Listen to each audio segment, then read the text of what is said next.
It's a simple but explosive question. Are your taxes going up? We went to Capitol Hill, where Republican Senator John Thune went on the record about the battle over extending the Bush tax cuts and much more.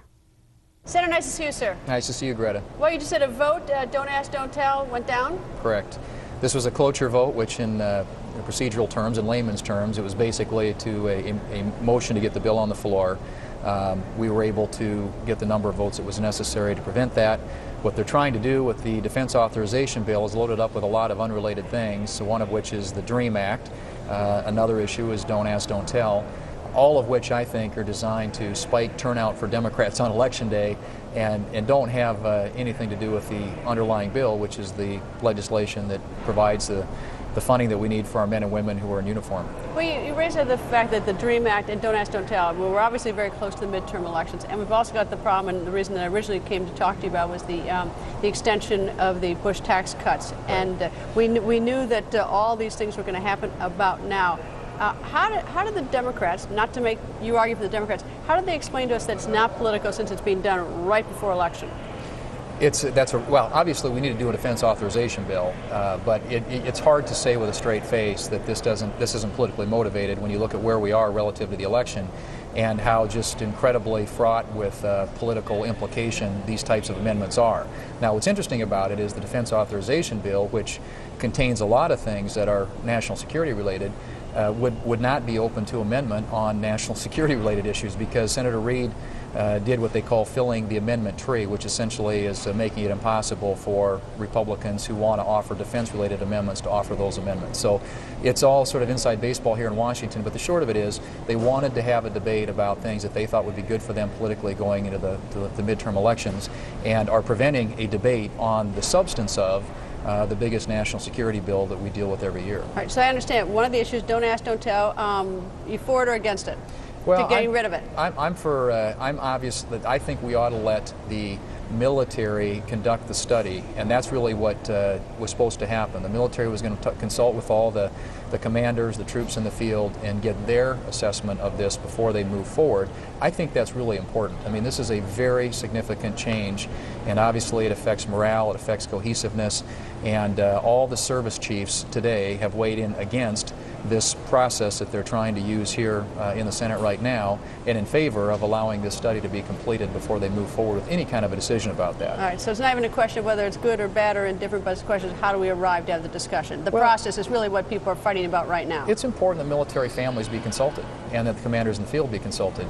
I happen to have big concerns about that policy, but nevertheless, before anything is done, we certainly ought to consult with the people who are most impacted by it. All right, tax cuts, the Bush tax cuts. President Obama wants to extend it for those who make less than $250,000 and to exclude those who make more than $250,000 a year. Has anyone figured out what these numbers mean?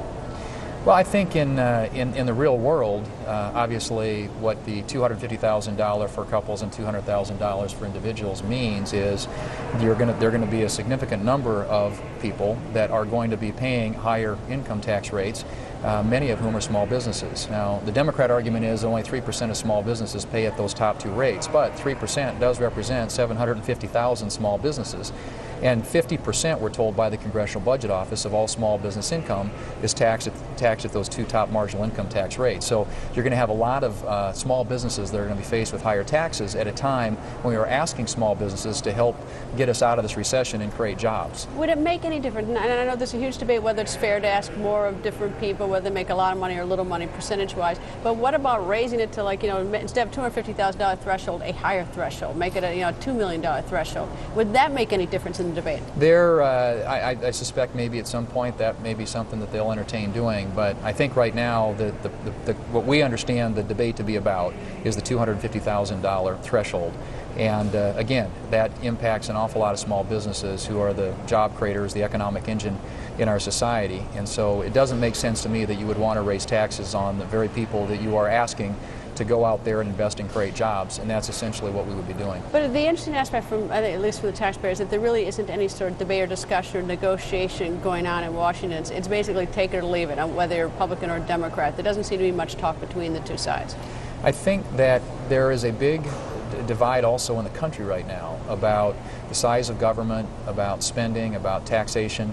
And what I think you see, the reason you see so much intensity, I think, at the grassroots level right now is people are really frustrated. They don't think that Washington is listening. They see this massive expansion in the size of government in Washington, and they don't want it financed with their taxes when they think that the government's growing too fast and spending too much. Is that a reference to the Tea Party movement? Well, the Tea Party movement's a good example of that, but there are a lot of people who maybe aren't even active in the Tea Party movement who I believe, and particularly political independents, who care a lot about fiscal issues, that are really concerned about the direction that the country is headed and the direction that Washington is headed, which is why I think you see so much intensity and so much engagement in the political process this year. Is your party going to pretty heavily support Christine O'Donnell in Delaware?